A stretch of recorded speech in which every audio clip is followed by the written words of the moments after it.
बिरयानी की कसम है मैं उसकी मैं आप सबको बहुत मुबारकबाद देता हूं और इस अच्छे आयोजन के लिए जिसमें सभी धर्म सभी कौमी एकता की जो मिसाल है, हमारा जो रायपुर है, हमारा जो छत्तीसगढ़ है, वो शांति का टापू है। वो इस बात का प्रतीक है कि हिंदू भी बैठा है, मुस्लिम भी बैठा है, क्रिश्चियन भी बैठा है, सिख भी बैठा है। ये हमारे रायपुर की पहचान है।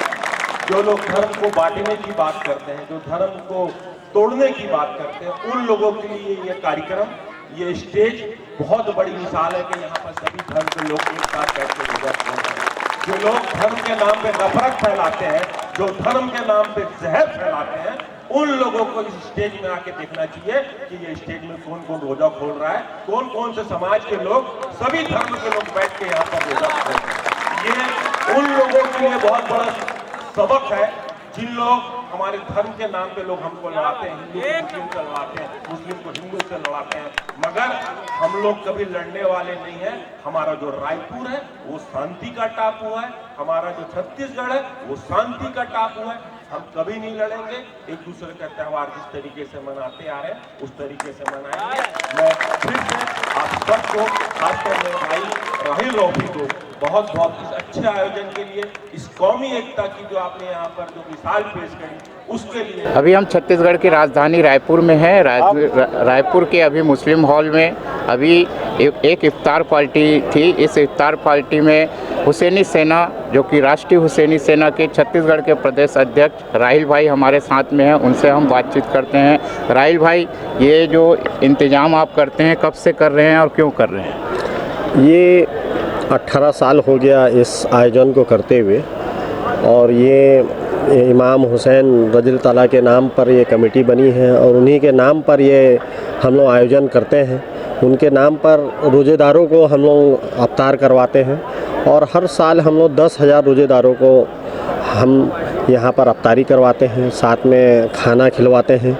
और इसमें सबसे खूबसूरती की बात यह है कि इस आयोजन में सभी समाज, सभी धर्म, सभी कौम के लोग शामिल होते हैं और इसलिए शामिल होते हैं कि वो इस कौमी एकता के प्रतीक इस आयोजन में कौमी एकता और सर्वधर्म समभाव का मैसेज देते हैं। सब एक साथ बैठ के यहाँ पर हिंदू, मुस्लिम, सिख, ईसाई सभी लोग यहाँ पर अफ्तारी खोलते हैं, रोज़ेदारों के साथ शामिल होते हैं और उन हज़ारों रोज़ेदारों का और उत्साह बढ़ जाता है हर समाज के प्रमुखों के आने से। और यही हमारी सफलता है कि हमारे मंच में हर समाज के प्रमुख बैठते हैं। राहिल भाई, ये जानना चाहता हूँ कि हुसैनी सेना और क्या क्या काम करती है, आखिर हुसैनी सेना का बनाने का मकसद क्या है? हुसैनी सेना का जो मकसद था वो समाज के कार्यों के लिए हमारे यहाँ के सारे नौजवानों ने बनाई थी 18 साल पहले 2005 में, और समाज के सभी कार्यक्रमों को आयोजित करती है भव्य पैमाने पर और समाज के युवाओं को जोड़कर एक बहुत ही अच्छा उन्हें वातावरण देती है हुसैनी सेना। और हुसैनी सेना में जितने भी लोग जुड़ते हैं उनके लिए हम लोग रोज़गार की भी व्यवस्था करते हैं, महिलाओं के लिए, बच्चों के लिए, सभी के लिए हम लोग शिक्षा के लिए, बच्चों के लिए शिक्षा, कापी किताब, पुस्तकें, ये सब करते हैं हमारे यहाँ के नौजवान। महिलाओं के लिए सिलाई कढ़ाई या और भी रोज़गार जो मूलक जो कार्यक्रम रहते हैं वो उपलब्ध करवाते हैं। और जितने भी ज़रूरतमंद जो हमारे पास आते हैं उनके लिए, जैसे ब्लड की ज़रूरत पड़ती है, किसी को इलाज की ज़रूरत पड़ती है, किसी को कुछ राशन की ज़रूरत पड़ती है, तो जो हमसे हो सकता है वो हम करते हैं। तो ये जो आपकी सेना है हुसैनी सेना, ये सिर्फ रायपुर के लिए काम करती है कि पूरे छत्तीसगढ़ के? नहीं, ये तो अभी पूरे राष्ट्रीय लेवल पर हो गई है। इसका राष्ट्रीय लेवल पर हमने इसका विस्तार कर दिया है। छत्तीसगढ़ में काम कर रही थी और पूरे इंडिया लेवल पर हमने इसको फैला दिया है। अच्छा। इसका कार्य और नाम देखकर पूरे हिंदुस्तान से नौजवान जुड़ रहे हैं और इसमें मुस्लिम समाज के अलावा सभी समाज के लोग भी जुड़ रहे हैं इसमें। मैं ये जानना चाहता हूँ कि अभी छत्तीसगढ़ में बिरहनपुर में एक घटना हुई थी, इस पर क्या कहेंगे आप? बिरहनपुर की जो घटना है छत्तीसगढ़ के इतिहास में सबसे कलंकित घटना है। आज तक हमारे छत्तीसगढ़ में ऐसी घटना नहीं घटी है, क्योंकि दो पक्षों के बीच में झगड़े तो अक्सर हुआ करते हैं, हम लोग पेपर में पढ़ते हैं, समाचार पत्रों में पढ़ते हैं, लेकिन कुछ असामाजिक तत्व हैं जो नहीं चाहते कि छत्तीसगढ़ में शांति रहे, भाईचारा रहे। वो हमेशा उस मुद्दे या उस घटना की ताक में रहते हैं कि कहाँ किसी दो समाज का जहाँ एंगल मिल जाए, और उसकी आड़ पर वो कभी रायपुर बंद कराते हैं, कभी छत्तीसगढ़ बंद कराते हैं और बंद की आड़ में सभी तरह की हुड़दंग करते हैं। कभी तो गाड़ियों में तोड़फोड़ करते हैं, कहीं मारपीट करते हैं, कहीं इस बंद के आयोजन के दरमियान अभी ऐसी घटना घटी है कि 10 अप्रैल के बंद था, उस दरमियान 2 बकरी चराने वाले गरीब युवकों की हत्या हो गई। तो ये हम शासन प्रशासन से मांग करेंगे। हाँ, यही जानना चाहता हूँ कि देखिए बंद हुआ के लोग थे या तो फिर जैसे विश्व हिंदू परिषद थे, बजरंग दल के लोग थे, ये लोग एक व्यक्ति के मौत होते ही पूरे छत्तीसगढ़ बंद करा दिए। लेकिन उसी के दूसरे दिन जब घटना हुई 2 मुस्लिमों को जला दिया गया। हुसैनी सेना क्या इसका विरोध करी? बिल्कुल विरोध करी है इस बात का, चाहे भुवनेश्वर साहू की हत्या हो, चाहे वो जो 2 गरीब चरवाहे हैं उनकी हत्या हो। छत्तीसगढ़ के ये नागरिक हैं, अगर कोई हत्या कर रहा है तो बिल्कुल कार्रवाई होना चाहिए और कठोरतम इनको सज़ा मिलना चाहिए और न्यायिक जांच होना चाहिए।